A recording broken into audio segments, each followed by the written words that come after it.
as you can see, guys, part of our growing bed over here is covered with our shade cloth temporarily until we get our stakes. And it's the only reason why it's covered because we have stray cats that want to do their business in our garden beds. It ain't happening over here, y'all. So I nipped it in the bud and placed our shade cloth on top and also on the other end over there. But as you may have noticed, the title says growing food that will last a lifetime. And that can last you a lifetime, actually. And as many of you know, we have a annual and a perennial garden when it comes to uh, vegetables and fruit. And one of the perennials that we're going to be growing for the first time this year in 2023 is asparagus right here, you all. And this variety that we have is the purple variety. And it brings back a memory from several years ago when I was in high school. Believe it or not, guys, I'm older than some of y'all may think. I look very young. I look like a teenager. Very funny, but I'm almost 40 years old, y'all. Believe it or not. Oh, however, I remember my high school teacher when I was taking a graphic art course was telling me about his farm. He owned land. He lived in I think it's about like 30 acres to either 5 or 30 acres, somewhere around there. And he was saying what he grow. He has animals. He has sheep, chickens, and all these other things. And one of the vegetables he said he loves to grow is asparagus. I'm saying, really? He said, yeah. He said, I have the green variety, I have purple variety. And then he actually also said he had a white variety. Mind you, I'm a food lover. I'm like, a white variety? I never seen that before. Come to find out, the white variety of asparagus is very rare. You don't really see anyone growing it. And it needs a lot of cold hours to actually grow. And I'm from New Jersey, so I'm thinking, okay, I know about my green. That's the only one I knew about the time. And lo and behold, he actually brung some the next day. And I kid you not, it was so delicious. I ate it raw, fresh, cleaned it up, and ate it. It was divine, sweet as ever, guys. And so today we're gonna plant some asparagus. Unfortunately, asparagus takes 2 years to sprout, basically with shoots of the vegetable, which is totally fine. However, if you're going to grow from seed, it's going to take even longer. We're late in doing actually direct sowing these bare root asparagus. We supposed to have started 2 months ago, but better late than never. So let's get started, guys. So I'm gonna open this pack, put this here for now, and I left my scissors. Give me a minute, guys.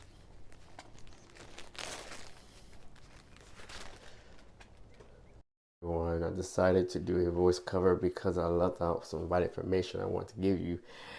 When growing in the ground, the instructions says to dig a trench 8 inches to 4 feet deep apart.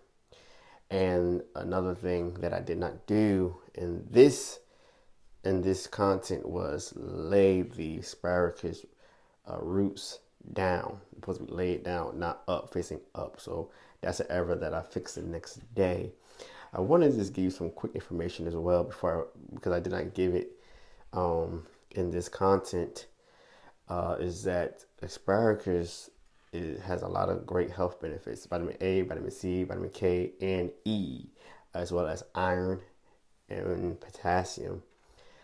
Another thing asparagus is good for is your gut. So that is very great and good with losing weight.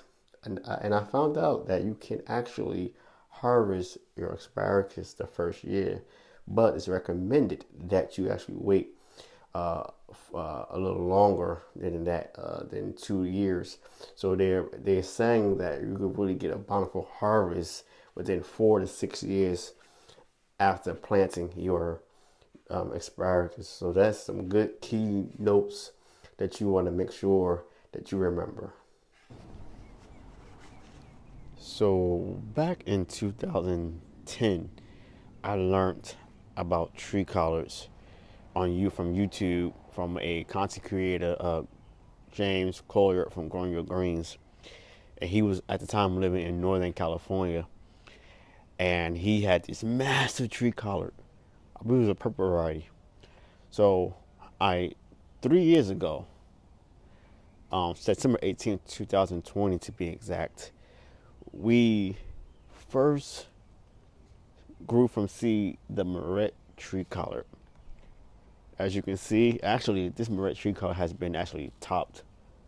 I pruned it about 3 months. Let me see, when February, 4 months ago, probably October of 2022, and it's now bushy. So we started off with this one going on 3 years this year, and then in 2021 we purchased some more seeds and grew the Dino Tree Cow. Now, the difference between these two varieties here, you all, is that I noticed in my grown zone, in my family's garden, that it has a lot more pest damage compared to the Moret tree collard. We get the cabbage moth, the caterpillar as well, and aphids. Those are the two common pests. However, another pest that I have realized a year ago or so is that birds love to nibble on the leaves as well. And this year, 2023, I have seen some slugs eating and some snail eating on the leaves as well. So that's about 4, if I'm not mistaken, pest issues that we have.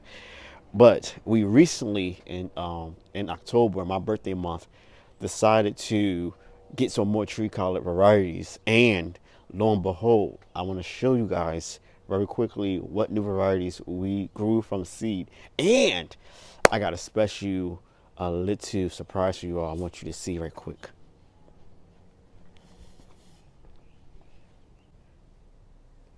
Now that we are close up, I want to make sure you get a good look at the Moret tree collard, and then the Dino tree kale, or you can say Lacinato kale.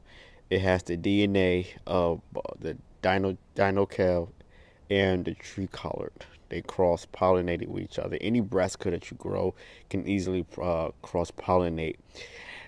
Tree collards are perennial. It is awesome to have perennial vegetables and annual vegetables mixed intertwined in your garden, especially for the last 2 to 3 years, where everything's been going on.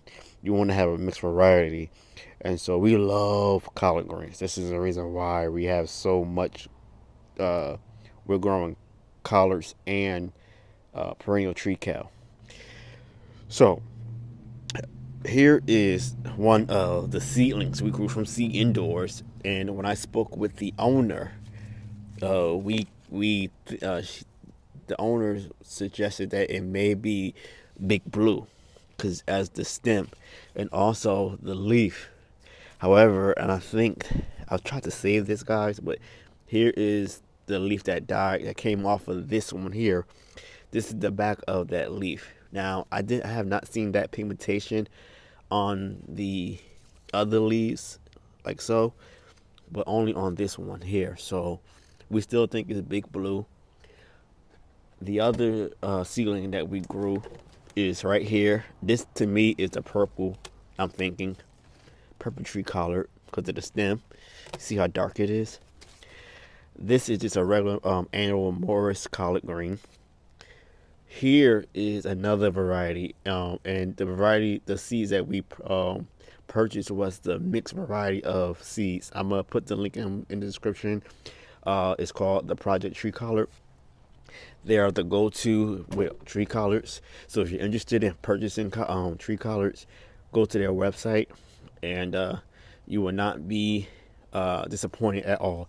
This one we're thinking is the Jolly tree collard, if I'm not mistaken. And then here's another tree collard that looks like big blue. And here is another Jolly. And then here's more tree collards here. Okay. And then covered up over here is another purple tree collard that is covered due to the stray cats that wants to do their business. I gotta cover this back up, you all, but I have more to show you. So here's the surprise, you all. We were actually successful in starting our own tree collard cuttings, you all. I am super excited about this. I decided, and also in the month of October, to try to root some tree collards from cuttings. If you're new to growing tree collards, I suggest you don't do this. I believe in 2021, I tried it and it was a big fail. And if you wait a couple of months, I would suggest the fall is a great time to actually try to root cuttings, or early spring. Don't do it in the summer because it will not be a successful successful rooting. So it looks like we have at least three thus far that actually took, and I'm excited because this is now going to be this main bed here is going to be where we grow all our tree collards, and this bed over here that you just saw recent. I am going to list in the description about the health benefits of tree collards. And also, again, I'm listing some of the pest issues that we also have here in Zone 9B, California, at my garden.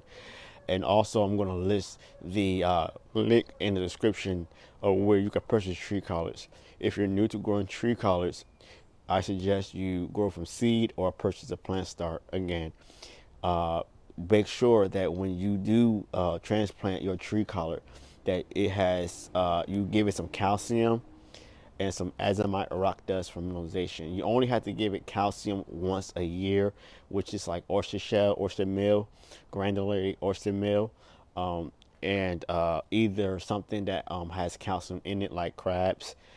Crushed crab meal is a good source of calcium as well.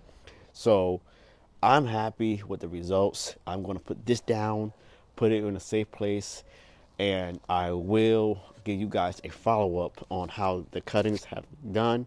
Also, we have more to show you guys because this is not all of it. I went crazy with the amount of greens that we're going to be growing this year. This year in our family's garden is all about growing greens 2023. I'm NJ Cali. Thank you all for watching. Thank you to all the new subscribers who subscribe to our channel. Welcome to the family. Once you subscribe, you are family. We'll see you all in the next one. Peace. Hit the like button, please.